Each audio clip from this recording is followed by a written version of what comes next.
It's Dr. Rhoda again. Thanks for joining me. I was wanting to talk today about the topic of who initiates an open relationship more often, men or women.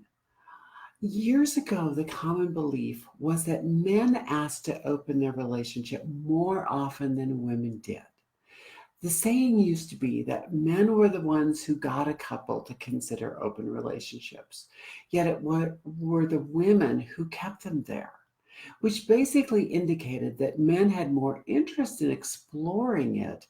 Yet once women discovered the advantages of having more sexual variety and freedom, they kept the couple in this dynamic. And there were so many examples of this in the swinging and the polyamory communities that it certainly appeared to be true. The question now is, does that standard still apply? Over the past decade, I have talked to more and more couples where it is the woman who initiated a couple to get into some type of open relationship more than it was the man.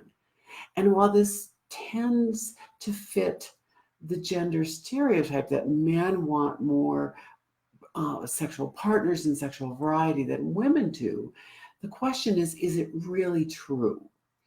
Now, years ago, we didn't have nearly as much research on the topic, while today there has started to be more and more research on the subject as open relationships have started to make a strong comeback in the 21st century.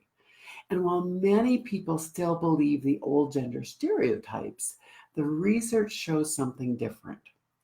Now, a recent survey done by an online site called openminded.com showed that in heterosexual couples, 60% of the time it was the woman and not the man who initiated the change to an open relationship.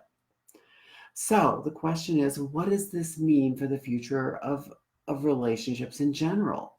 Well, that's kind of tough to say.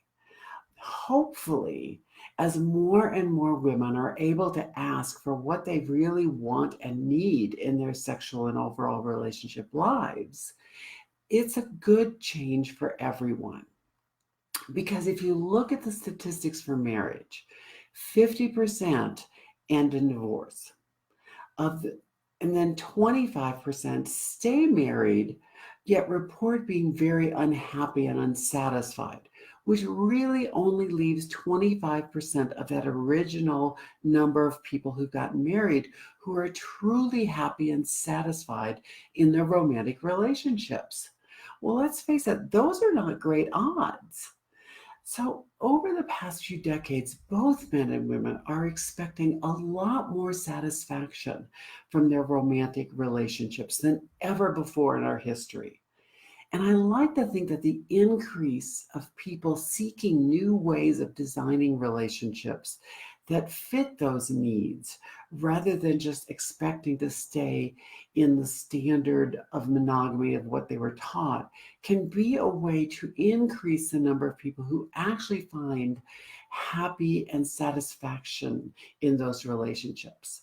Because we all know that those who are happy in romantic relationships live longer and healthier lives than those who are not happy in their relationships.